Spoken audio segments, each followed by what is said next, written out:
तो देखो हमें ये रिलेशन मिला था h square by a square minus k square by b square equal to 1 और बी स्क्वायर इक्वल टू क्या था ए स्क्वायर और ई स्क्वायर माइनस 1। देखो ये हमारा बी स्क्वायर था, ठीक है। अब देखो एच के को एक्स वाई में चेंज कर दें, x square by a square y square by b square equal to 1 और बी स्क्वायर हो गया ए स्क्वायर ब्रैकेट में ई स्क्वायर माइनस 1। देखो ये हमारा एच के में रिलेशन था। हमने क्या किया, एच के को एक्स वाई में चेंज कर दिया, ठीक।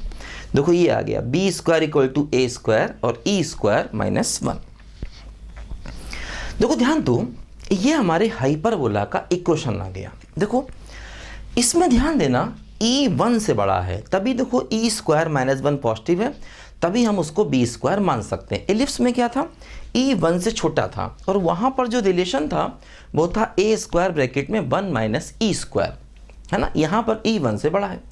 अब देखो जैसे हमने ये इक्वेशन निकाल लिया, अब हम क्या करेंगे, देखो इसका ग्राफ बनाएंगे जैसे हमने पैराबोला में बनाया या एलिप्स में बनाया, बिल्कुल ऐसे ही देखो यहाँ पर हाइपरबोला में भी इसका हम ग्राफ प्लॉट करेंगे। देखो ध्यान दो, ग्राफ बनाने के लिए वही सारे पॉइंट्स फिर से हमें देखने पड़ेंगे।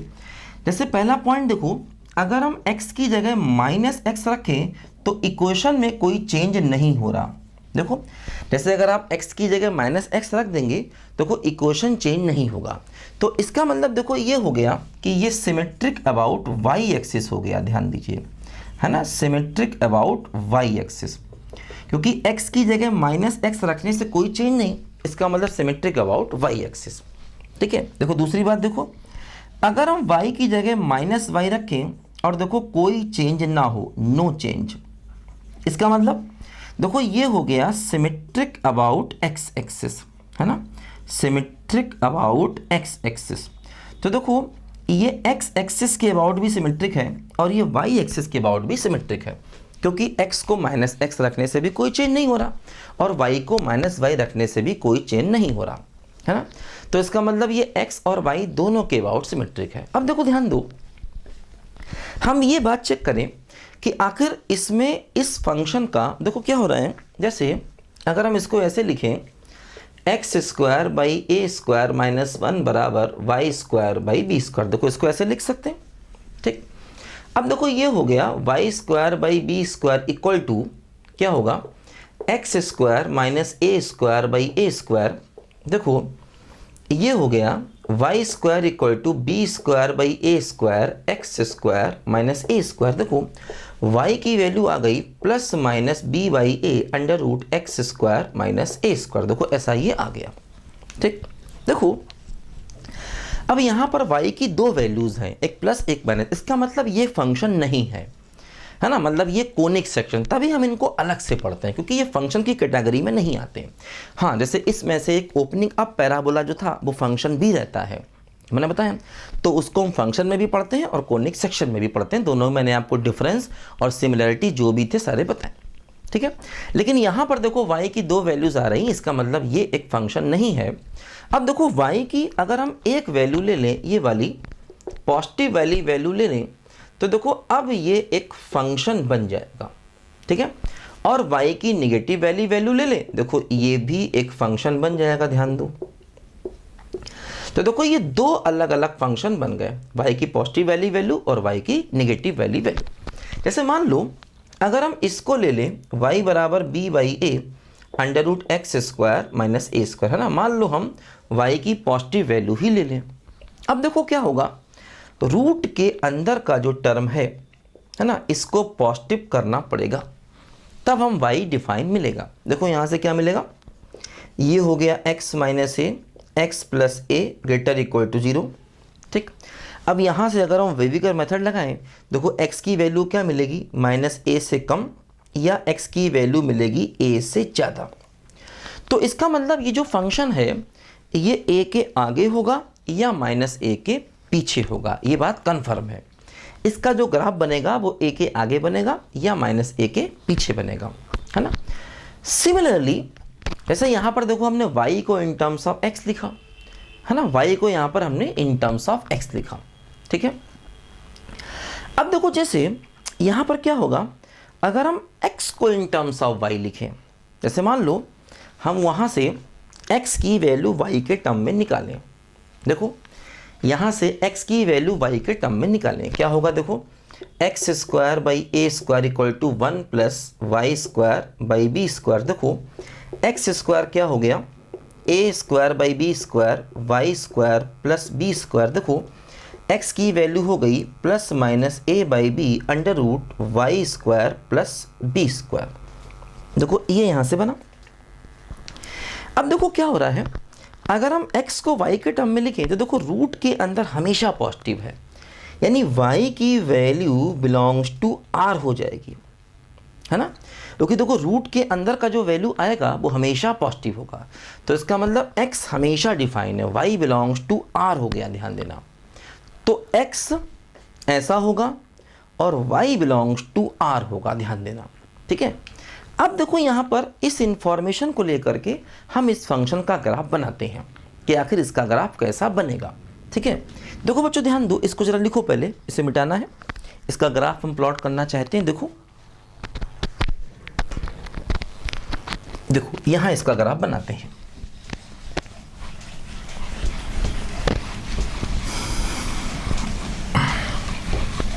देखो ध्यान दो, सबसे पहले हमने क्या किया, x एक्सिस और y एक्सिस बनाया, ठीक है।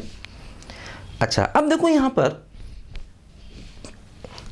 हमने यहाँ पर देखा कि a के आगे और माइनस a के पीछे, ये मान लो अपना a है और ये मान लो अपना माइनस a है ना, इसके पीछे देखो, ठीक है।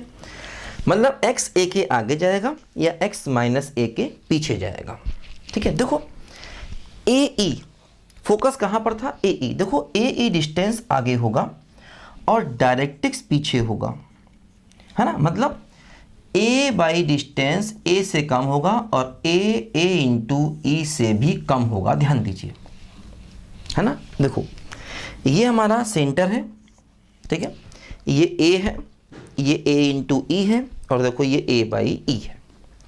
ग्राफ बनेगा a के आगे या माइनस a के पीछे। देखो अगर हम y की पॉजिटिव वैल्यू ले लें, है ना, y की पॉजिटिव वैल्यू ले लें तो देखो इस वैल्यू के अकॉर्डिंग जो हमारा ग्राफ बनेगा, है ना, y की वैल्यू पॉजिटिव है मतलब हमारा ग्राफ x एक्सिस के ऊपर बनेगा, ये कंफर्म है ना, क्योंकि देखो y की वैल्यू हम पॉजिटिव ले रहे हैं। अब देखो ध्यान दो, जैसे अगर हम x इक्वल टू ए रख दें तो x इक्वल टू ए रखने पर देखो y की वैल्यू 0 हो जाएगी, तो a पर y की वैल्यू 0 है ना, x बराबर a रखेंगे तो y की वैल्यू 0।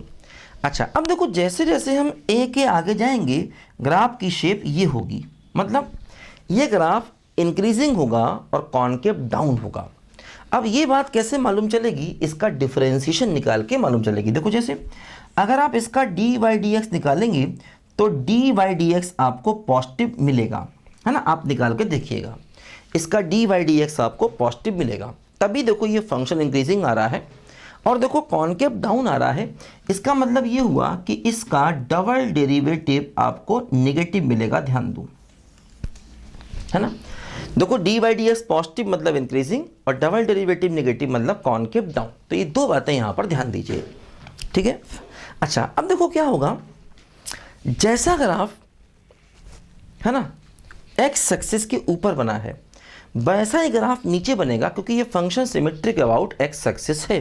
देखो ऐसा ही ग्राफ एक्स एक्सिस के नीचे भी बनेगा, ध्यान दो, है ना, जैसा ग्राफ एक्स एक्सिस के ऊपर है वैसा ही ग्राफ एक्स एक्सिस के नीचे भी बनेगा, है ना। और ध्यान दो ये फंक्शन वाई एक्सिस के अबाउट भी सिमेट्रिक है, तो जैसा ग्राफ वाई के राइट में है एग्जैक्टली वैसा ही ग्राफ देखो वाई के लेफ्ट में भी बनेगा, ध्यान दो। तो देखो ये हमारे हाइपरबोला का डायग्राम हुआ, एक इसका ये ब्रांच है और देखो एक इसका ये ब्रांच है, मतलब ये ग्राफ दो ब्रांचेस में होता है, इसको हम हाइपरबोला की 2 ब्रांचेस बोलते हैं, है ना। एक ब्रांच देखो ये है, एक ब्रांच देखो ये है। अब देखो जैसे सेंटर से a बाई ई डिस्टेंस पर एक डायरेक्ट्रिक्स है ना, और ए ई डिस्टेंस पर देखो एक फोकस है। इसी प्रकार देखो इधर भी एक डायरेक्ट्रिक्स होगी जो कि a बाई ई डिस्टेंस पर होगी और इधर भी देखो एक फोकस होगा जो कि ए ई डिस्टेंस पर होगा, ध्यान दीजिए ऐसे करके, है ना। तो देखो ये हो गया अपना, है ना, एक्स एक्सिस, ये वाई एक्सिस। ये हाइपरबोला दो अलग अलग ब्रांचेस में है, एक ये फोकस, एक ये डायरेक्ट्रिक्स, और देखो यहाँ पर एक ये फोकस और देखो एक ये डायरेक्ट्रिक्स। ये बात हमें ध्यान देनी है। देखो अब जैसे यहाँ पर इसको मिटाना है, ध्यान देना। अब देखो x की वैल्यू क्या है, x की वैल्यू या तो a के आगे है या x की वैल्यू -a के पीछे है। और देखो y क्या है, y देखो y बिलोंग्स टू r है, मतलब y की वैल्यू पॉजिटिव भी है और y की वैल्यू यहाँ पर नेगेटिव भी है ना। हालांकि जो रेंज का कॉन्सेप्ट होता है वो फंक्शन के लिए भी होता है और डोमेन का भी कॉन्सेप्ट हालांकि फंक्शन के लिए भी होता है। अब देखो एक्चुअली ये फंक्शन नहीं है, क्योंकि डोमेन और रेंज जो कॉन्सेप्ट बनाए गए हैं वो फंक्शंस के लिए बनाए गए हैं। और अगर कोई चीज़ें फंक्शन नहीं हैं तो वहाँ पर भी हम रफली स्पीकिंग डोमेन और रेंज की बात कर सकते हैं। मतलब जैसे हम कहेंगे भाई x यहाँ से यहाँ तक है तो वो उसका डोमेन हो गया, और y वहाँ से वहाँ तक है तो वो उसका रेंज हो गया। तो जो चीज़ें फंक्शन नहीं हैं उनमें भी हम डोमेन और रेंज की बात कर सकते हैं, मतलब x की वैल्यू और y की वैल्यू ऐसा हम बोल सकते हैं। ध्यान दो, वही देखो यहाँ पर हो रहा है ना, x की वैल्यू और y की वैल्यू, मतलब डोमेन और रेंज।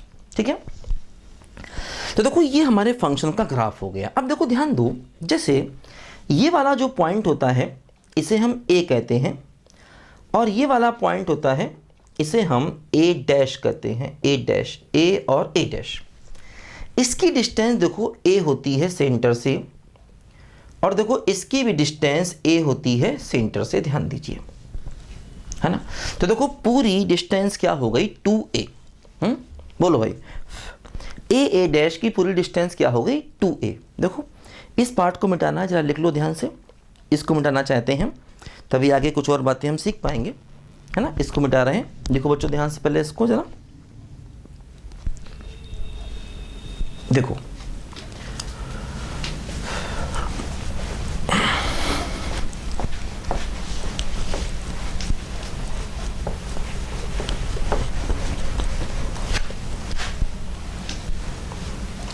देखो क्या होगा यहाँ पर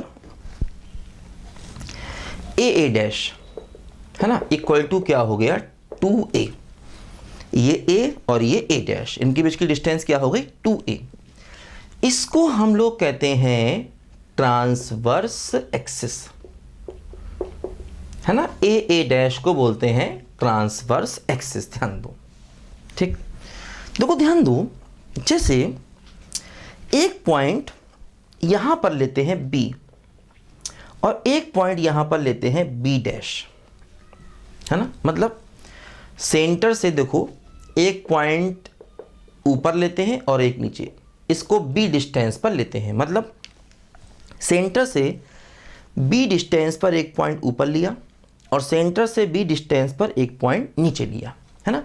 हालांकि इन पॉइंट्स का ग्राफ से कोई लेना देना नहीं है, ग्राफ इन पॉइंट से पास नहीं कर रहा। एक पॉइंट ऊपर लिया B डिस्टेंस पर, एक पॉइंट नीचे लिया B डिस्टेंस पर। देखो क्या हुआ, अब ये जो B डैश है, B डैश देखो ये हो गया 2B, इसे हम कहते हैं कंजुगेट एक्सिस, है ना, कंजुगेट एक्सिस B डैश, है ना। तो जैसे इलिप्स में एक था मेजर एक्सिस, एक था माइनर एक्सिस, क्योंकि वहां पर यह बात मैटर कर रही थी कि a b से ग्रेटर है कि नहीं। ध्यान देना, यहां पर इस बात का कोई मतलब नहीं है कि a b से ग्रेटर है या लेस है ना। हाइपरबोला की ये इक्वेशन है, इसमें इस बात का कोई मतलब नहीं है कि a b से ग्रेटर है या लेस है। इस बात को बिल्कुल चेक नहीं करेंगे कि a b से ग्रेटर है या लेस है। और इलिप्स में ये बात बहुत इंपॉर्टेंट थी, है ना। उसमें हम मेजर एक्सिस और माइनर एक्सिस बोलते थे, यहां पर वही चीज ट्रांसवर्स एक्सिस और कंजुगेट एक्सिस हो गई, ध्यान दो, है ना। हालांकि इस कंजुगेट एक्सिस का ग्राफ से कोई मतलब नहीं है, क्योंकि ये B और B डैश पॉइंट्स ग्राफ से नहीं है, ग्राफ पे नहीं आ रहा है, ध्यान दो। ठीक, तो देखो यहां पर भी ये जो A और A डैश हैं, A और A डैश, इनको हम वर्टिसेस कहते हैं, वर्टिसेस, है ना, है ना। ट्रांसवर्स एक्सिस के एंड पॉइंट देखो A और A डैश क्या है, बोलो वर्टिसेस। ठीक है, अच्छा अब देखो ध्यान दो, A का कोऑर्डिनेट हम निकाल सकते हैं a,0 और A डैश का कोऑर्डिनेट भी हम निकाल सकते हैं -a,0, है ना। ए हो गया a कॉमा 0 और a डैश क्या हो गया बोलो माइनस a कॉमा 0, ध्यान दो। ठीक है, देखो एक्सिस हो गया, फोकस हो गया, वर्टेक्स हो गया, डायरेक्ट्रिक्स। देखो अब क्या होता है, ये इसका लेटेस्ट रेक्टम होगा। मान लो ये L1 और ये L2, और देखो ये भी हो जाएगा क्या बोलो L1 डैश और L2 डैश। देखो ये जो L1 L2 है ये L1 डैश और L2 डैश के बराबर होगा। इसको हम लेटेस्ट रेक्टम कहते हैं, लेटेस्ट रेक्टम, और इसकी लेंथ होती है 2b² a के बराबर, वही जो इलिप्स में था। देखो सारी चीज़ें इलिप्स के ही जैसी हैं करीब करीब। देखो इलिप्स में भी सेंटर से फोकस की डिस्टेंस AE थी, यहाँ भी है। इलिप्स में भी सेंटर से डायरेक्ट्रिक्स की डिस्टेंस A/E थी, यहाँ भी है। इलिप्स में मेजर एक्सिस 2a था, यहाँ पर ट्रांसवर्स एक्सिस 2a है ना। इलिप्स में माइनर एक्सिस 2b था, यहाँ पर कंजुगेट एक्सिस देखो 2b है ना। इलिप्स में भी देखो लेटेस्ट रेक्टम की लेंथ क्या थी 2b²a। देखो इसको हम कैसे प्रूव करेंगे, आसान है प्रूव करना। देखो जैसे ये डिस्टेंस यहाँ से यहाँ तक की a × e है, इसको कुछ मान लें फॉर एग्जांपल y1, तो L1 का कोऑर्डिनेट क्या हो जाएगा AE, y1 है ना। देखो यहाँ से यहाँ तक की डिस्टेंस क्या है बोलो a × e, इसको कुछ मान लें y1, तो L1 का कोऑर्डिनेट क्या हो जाएगा बोलो AE, y1। अब ये L1 हाइपरबोला पर लाई करेगा, तो हाइपरबोला को सेटिस्फाई करेगा, तो उससे क्या होगा हमें y1 की वैल्यू मिल जाएगी, है ना। देखो ये L1 का कोऑर्डिनेट क्या हो गया AE, y1, ठीक है। और ये L1 इस पर लाई करेगा तो इसका मतलब सेटिस्फाई करेगा, तो देखो वहाँ से हमें y1 की वैल्यू मिल जाएगी, और y1 की मतलब ये लेंथ, और ये लेंथ आएगी b² a के बराबर। ध्यान दो जो y1 की वैल्यू आएगी वो b² a आएगी, ऐसा हम करके अपने आप देख सकते हैं, है ना। तो L1 L2 क्या हो जाएगा 2b²a। इस तरह से लेटेस्ट रेक्टम की लेंथ को हम प्रूव कर सकते हैं, जैसे कि हमने पैराबोला में किया था और इलिप्स में भी हमने किया था, हाइपरबोला में भी हम सेम प्रोसेस से कर सकते हैं इस चीज़ को। ठीक है, देखो करके देखते हैं चलो, है ना। मान लो ये लेंथ अपनी y1 है, मान लो इसको y1 मान लिया, तो देखो क्या होगा अगर ये वैल्यू y1 है। देखो L1 का कोऑर्डिनेट क्या हो गया, है ना। L1 देखो L1 का कोऑर्डिनेट हो गया AE, y1 है ना। ये हो गया AE और ये क्या हो गया y1। अब देखो ये L1 लाई कर रहा है किस पर x² माइनस y² बराबर 1 पर। अब देखो ये इसको सेटिस्फाई कर देगा, तो क्या हो जाएगा a² माइनस y1² बराबर 1। देखो ये यहाँ से कैंसिल हो जाएगा, ठीक है, बोलो। अब देखो क्या हो गया, यहाँ से e² माइनस 1 बराबर y1² देखो यहाँ से y1² क्या हो जाएगा b² ब्रैकेट में e² माइनस 1, ठीक है। अच्छा अब देखो यहाँ से ये जो रिलेशन है, ये इस रिलेशन से हम e² माइनस 1 निकालें तो हो जाएगा b²a², ठीक है। देखो ये यहाँ पर पुट कर दिया जाए, b² इंटू e² माइनस 1 क्या हुआ बोलो b²a²। तो देखो y1 की वैल्यू क्या हो गई b²a, है ना। वही मैं आपसे बता रहा था कि जो y1 है ये डिस्टेंस हो जाएगी b²a। तभी देखो जो अपना L1 L2 है, L1 L2 ये हो जाएगा 2b²a, पूरी लेंथ है ना। ये लेंथ हो जाएगा देखो b²a और ये भी वही होगा, तो L1 L2 पूरा कितना हो जाएगा 2b²a, है ना, लेटेस्ट रेक्टम की पूरी लेंथ, है ना। यही देखो हमने यहाँ पर लिखी है 2b²a। देखो ध्यान दो, जैसे एलिप्स दो टाइप के थे, दो टाइप के एलिप्स स्टैंडर्ड एलिप्स थे, और ख़ास बात एलिप्स में ये थी दोनों एलिप्स की इक्वेशन सेम थी, x² प्लस y² बराबर 1। a ग्रेटर देन b है या a लेस देन b है, इससे दोनों एलिप्स की अलग अलग पहचान होती थी।